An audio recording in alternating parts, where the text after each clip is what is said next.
Hey guys, what's up? It's me, Swiftly. So right now I'm going to be doing a tutorial on how to separate your OBS audio tracks. Now the reason you may want to separate your OBS audio tracks is say you recorded a clip in OBS before, or you use Shadowplay or something else, and you did something really cool and you recorded it.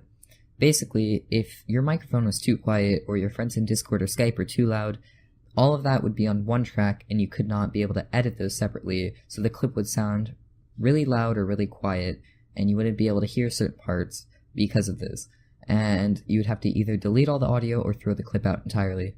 So by separating your audio tracks, if your microphone was too quiet, you could tweak that separately and turn it up, or if your friends in Discord being too loud, you could turn them down separately from everything else, and it just makes a lot of headache go away because you wouldn't have to throw out a lot of clips. So to do this, you're going to need two programs, that being OBS Studio and VoiceMeeter Banana, and then one other thing. Links to these will be in the description, but the first thing you want to do is download OBS Studio if you don't have it already. Click the installer, it's going to be the first link in the description, and then what you want to do is download VoiceMeeter Banana. That's also going to be in the description. All you want to do is scroll down until you get to here, click the install button, run the setup, and then install it. If it asks you to restart your computer, don't restart it yet. There's one more thing you have to install, and that is virtual audio cable. A link's going to be in the description as well. Scroll down, click download, and then once it's downloaded, install it, and then it should ask you to restart your computer. Now you can restart your computer, and once it's restarted, first thing you want to do is open VoiceMeeter. Once VoiceMeeter is open, there's going to be one thing you want to do. Yours may look different, but if you're too lazy to edit this, you can do this by downloading my file. It's going to be in the description, and load my settings. It's going to be a .xml file, and that just basically changes this automatically, so you don't have to mess with this. And all you'd have to do is change your hardware input to your microphone, and then your hardware output on A1 to your headphones. But if you want to do this yourself, under hardware input 1, select your microphone, put WDM and then your microphone, because WDM has the lowest latency. You don't want to use MME. Next thing you want to do is under A1, select your headphones.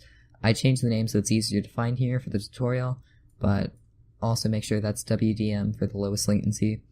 And under hardware input 2, make sure you have cable output set. Now, this may look confusing down here, but it's not that confusing. First thing you want to do is uncheck A1, because if this is selected, you'll be able to hear yourself every time you're talking, and it's just really weird. I like to select mono for tutorial purposes.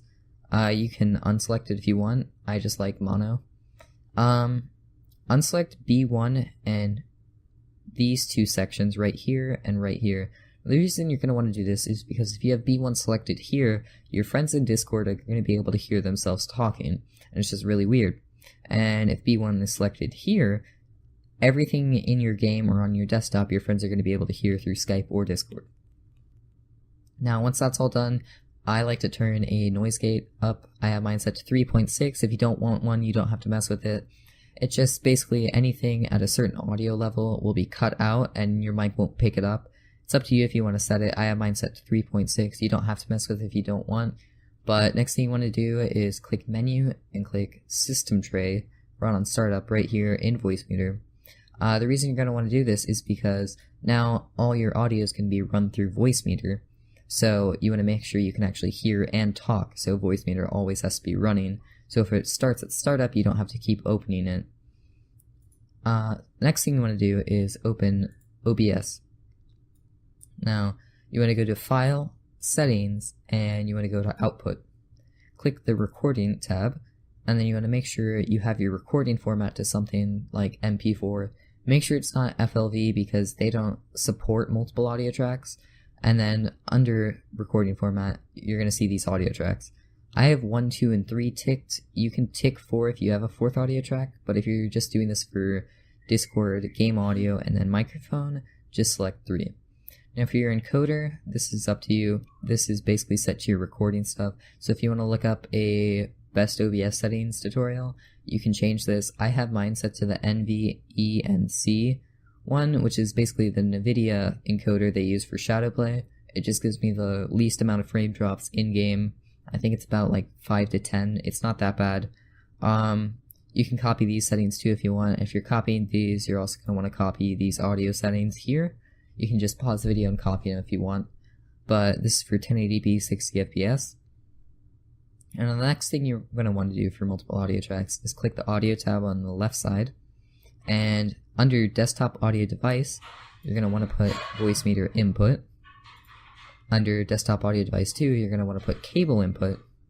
And then under mic, you're going to put VoiceMeeter output. And once that's done, you're basically done with OBS. You can set up a hotkey to start and stop recording with F9 or whatever key you want. I have F9 set, but you're done with OBS. And now basically what you want to do is right click the sound icon on your taskbar, click playback devices, and make sure you have your default device set to VoiceMeeter input. I changed mine to have /audio for my desktop right here. If you want to do that, just click properties and add it or rename it to whatever you want so it's easier to find. Same with recording. You want to scroll down, click VoiceMeeter output, microphone, and set this as your default as well. You can rename it by clicking properties.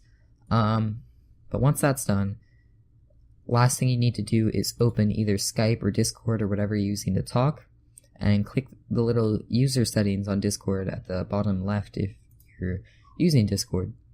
Go to voice, and under input device, put your VoiceMeeter output, which is basically your microphone, and under output device, put your cable input.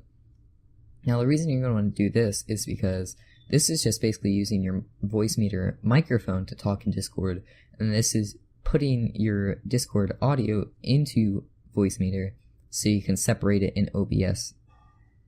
Once that's all done, you should have separate audio tracks, and when you record, you'll be able to separate them and edit them individually, and that's it. It's that easy. But hope you guys liked the video. If you did, please leave a like, possibly subscribe.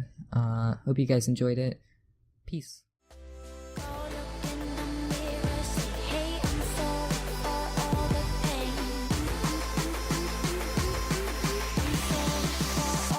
Pain.